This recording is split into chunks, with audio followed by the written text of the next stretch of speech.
Je ne citerai pas tout le monde, mais je dis un grand merci à toutes les autorités, à toutes les personnes qui sont rassemblées ce matin dans ce cimetière de Vic-de-Sceaux.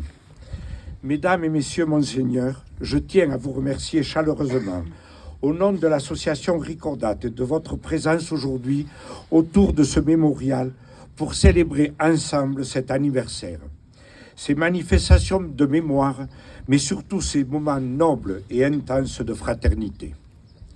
Nous les vivrons au travers de l'émotion, du souvenir de ces journées tragiques de mars 39, au travers des paroles échangées, des chants et de la musique partagée, au travers de ces moments exceptionnels si rares de nos jours. Qu'il me soit permis de faire un bref historique de notre association. Le comportement de certains élus après la Deuxième Guerre mondiale, l'indifférence et le temps passé avaient fait leur œuvre et effacé cette tragédie de la mémoire de notre vallée.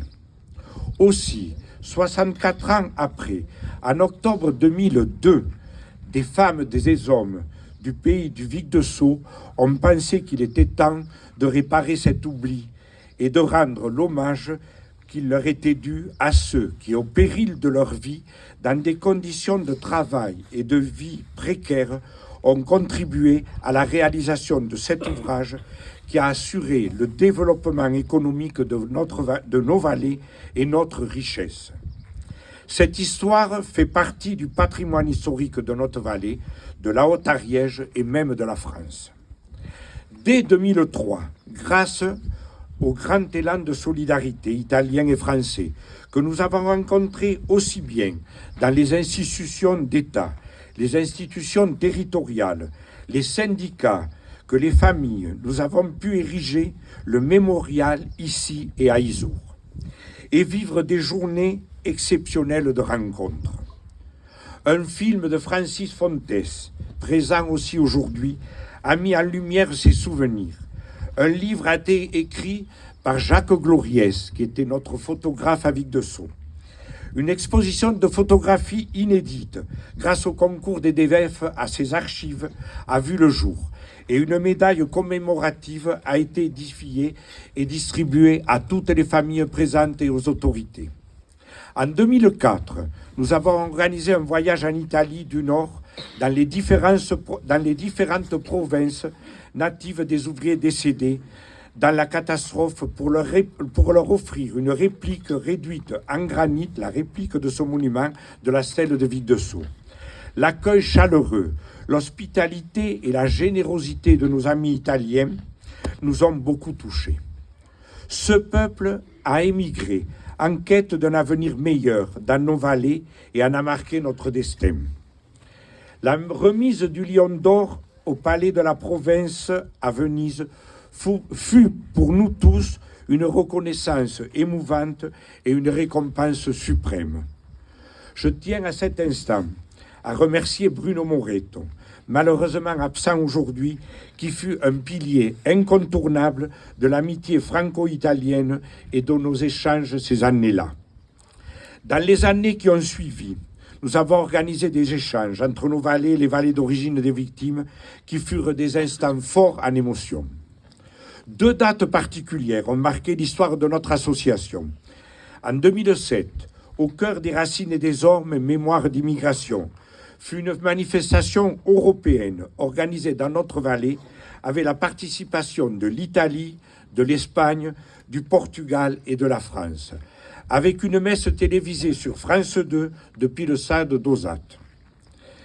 En 2010, le jumelage entre notre communauté de communes, Osat et Vic-de-Sceaux et Couëro-Vals a été lancé, fruit d'une volonté commune. Je ne peux pas oublier aussi, en octobre 2012, l'inauguration de cette belle statue en marbre d'Istrie, représentant 2 ouvriers du barrage, d'après l'œuvre de notre ami Riton Cazenave, récemment décédé, statue réalisée par le sculpteur Giulio Bornazin, qui est présent parmi nous aujourd'hui. Au-delà de tous ces hommages et manifestations annuelles, des liens très forts se sont tissés entre nos vallées. À travers ces actions, nous avons voulu défendre le respect de l'autre et la fraternité dans un monde de violence, d'égoïsme et d'intolérance. Je tiens également à remercier toute l'équipe de bénévoles, à qui j'en ai fait voir quand même pas mal, souvent, qui a participé à cette formidable aventure depuis plus de 20 ans, et ceux qui nous ont rejoints en cours de route. Sans eux, rien ne serait possible, et c'est aujourd'hui une grande richesse de plus en plus rare de nos jours. Un grand merci à Alain Clerc, malheureusement disparu trop tôt. Il fut un soutien dans tous les moments difficiles et dans les moments faciles de fête, indéfectible dans nos démarches, pour la réalisation de nos projets. Un grand merci à Bruno Groth, au soutien de la première heure, indispensable maillon d'union entre nos peuples. Un grand merci à Rocco Femia, je pense qu'il a dû arriver, présent aujourd'hui, et créateur et directeur de la revue Radici, pour ton fidèle soutien. Un grand merci à l'Alliance franco-italienne Midi-Pyrénées-Vénète pour ses recherches, ses contacts, son aide efficace et soutenue. Un grand merci aussi, je me trompe, pardon,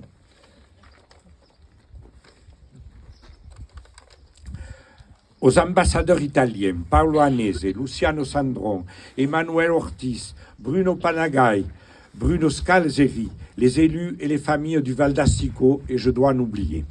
Merci à nos collectivités qui nous ont accompagnés moralement et financièrement pendant ces nombreuses années. La commune d'Ausat, la communauté des communes d'Ausat-Vic-de-Sceaux, la commune de Vic-de-Sceaux, devenue Val-de-Sauce, ainsi que les communes de notre vallée, qui, grâce à leurs subventions, ont permis la réalisation de ces journées. Il fut un temps où d'autres collectivités participaient, notamment notre communauté de communes, aujourd'hui indifférente et grande absente. Nous le déplorons d'autant plus qu'elle est jumelée avec celle de Cuero-Valls en Italie. Mais les temps sont durs, paraît-il. Enfin, un grand merci à EDF, toujours impliqué et présent à nos côtés. Comme vous avez pu le voir hier matin, ce partenariat contribue à la réussite de nos actions depuis plus de 20 ans. Merci beaucoup à tous.